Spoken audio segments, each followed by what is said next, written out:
السلام عليكم. قبل ما نبداو ما تنسوش الاشتراك في القناة ومشاركة الحلقة مع الأصدقاء. اليوم عندنا الحلقة الخامسة من مسلسل المغربي بغيت حياتك. الحلقة كتبدا بسارة وعزيز جالسين في واحد الريستو، وسولها كي دازت السواري مع كريم. جاوباتو بأنها دازت عادية وكان خاص اللي يونسو في عيد ميلادو. حتى صونا التليفون وعرفت بأنها مراتو، تعصبات وقالت لي بأنها ملات من هاد الفيلم وناضت. فوزية بقات كتبكي على راجلها اللي طاح وما داروش العملية وغتبقى بلا ولاد، بس ما بقات كتصبر فيها وجات الطبيبة وخبراتها بأنه فاق وما عنده باس. عزيز جالس كيتسنى سارة حتى جات مراته بقات كتسول فيه فين هي خطافة الرجال.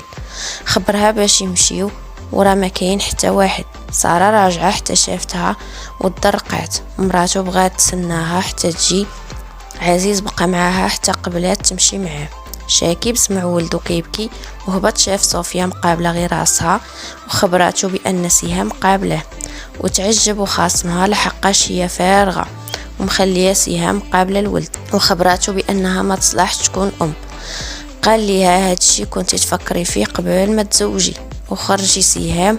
قال ليها قابلي ولدك. بسمه جات عند قاسم وبقات هادره معاه على الكينات اللي شرب، هو حشم وهي محشمات، وطلب منها تخليه يرتاح. صوفيا عيطات على سهام وشكراتها على داك الشيء اللي كدير معاها، وقالت ليها بارك عليك وخاصك تقابلي راسك. سهام قالت ليها ماشي مشكل اش واقع، وخبراتها صوفيا بان راجلها ما بغاهاش تبقى معاهم في الدار وخلصاتها في الكرا ومشات. سارة كتعطي شي نصائح لوفاء ومن بعد دارت الماسك ولي حتى دخلت مالك وخبرات وفاء باش تقلب. حتى جا راجلها وقالت ليه باش حسن مني نخمج ليها هاد الوجه، وسارة ما كتسمع والو وبقى معاها حتى داها.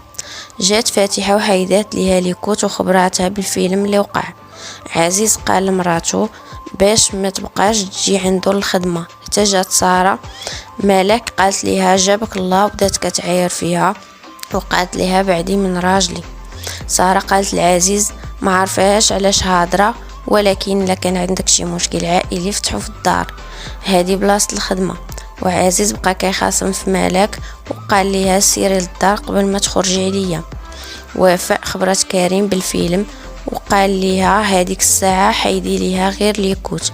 قالت لي بانها خافت من مالك وقال ليها نساي هذا الموضوع الا بغيتي تبقاي في خدمتك. سهام دخلت للدار سلمات على امها وقالت ليها بان وفاء ماشي بنتها، وجاوبتها بانها كانت عارفه وبنتها بقى فيها الحال لحقاش كانت كتكذب عليها، وخبراتها بان بناتها خلوها ومشاو. من بعد هضرات لبنتها نادية ولكن بالزربة قطعت عليها التليفون. لينا قالت لصوفيا بانها بغات سهام ترجع للدار وبدات هادرة معاها بالجد، وصوفيا قالت ليها قولي لها لباباك وهضري غير بشويه. حتى فاق يوسف وبدا كيبكي. جا شاكيب وخبراته بانها بغات سهام ترجع لحقاش مهليه فيها ماشي بحال صوفيا اللي ماديها غير في راسها، وسهام كتراقب فيهم من الكاميرات وعاجبها الحال، وهدات باباها بانها غتمشي وما يبقاش يشوفها الا ما رداتش سهام. صوفيا جات عندها. فوزية مشات عند علال القهوة وخاصماتو على الكينات اللي عطا القاسم، وقال لها انا درت غير الخير، سيري قابلي راجلك وتهلاي فيه عاد جي هضري معايا. سارة كتبكي وجات عندها وفاء وسولاتها واش كتبكي وجبدات ليها الموضوع تاع عزيز، ودارت فيها سارة وقالت ليها سيري بعدي مني وما تبقايش تجبدي ليا هذا الموضوع الا بغيتي تبقاي في خدمتك. فوزية مشات عند قاسم وبقات كتبكي وكتخاصم فيه على الهضره اللي قال ليها علال، وبقى فيها الحال بزاف. مالك هزات معاها وفاء ودوراتها وتهلات فيها وعطاتها 1,500,000 باش تجيب ليها فيديو ديال عزيز وسارة، وقالت ليها غنعطيك الدوبل ديال الفلوس فاش تجيبي الفيديو. وفاء في الاول ما بغاتش ولكن رجعات وافقات، بس ما مشات عند فوزية اللي مغبونة وبقات كتواسي فيها وخبراتها بانها خاصها تقلب على خدمة. صوفيا جابت لشاكيب قهوة حتى جات حنان وخبراته بانها غتحبس الخدمه معاه وبغات الفلوس ديالها، وقال ليها بانه غيخلصها غير تصبر شويه. حنان حرشات مع الهضره وهداته بانها غتشوهو الا ما خلصهاش.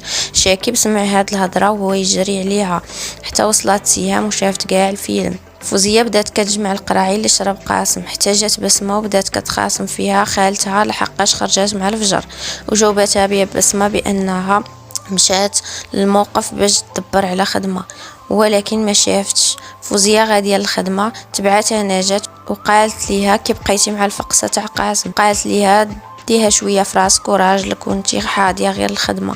فوزيه طلع ليها الدم وبدات كتخاصم معاها. وفاء خبات راسها وصورات ساره وعزيز جالسين مع بعضياتهم ومشات بالزربه.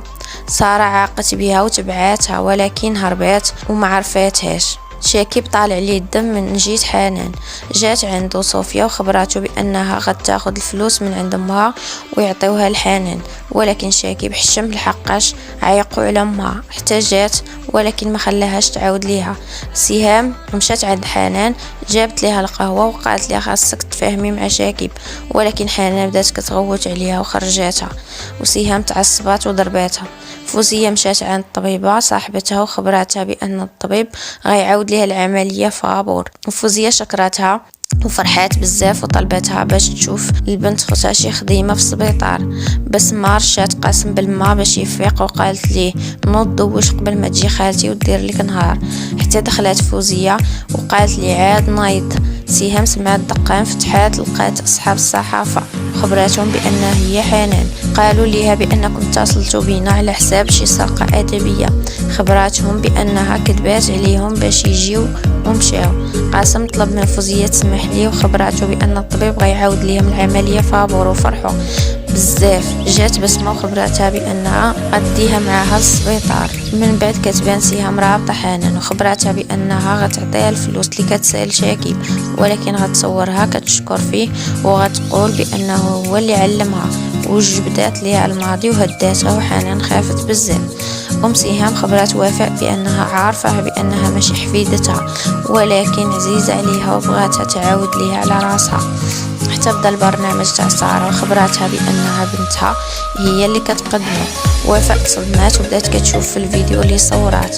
فوزيه دات معها بسمه للسبيطار قبلوها باش تخدم في الميناج معاهم.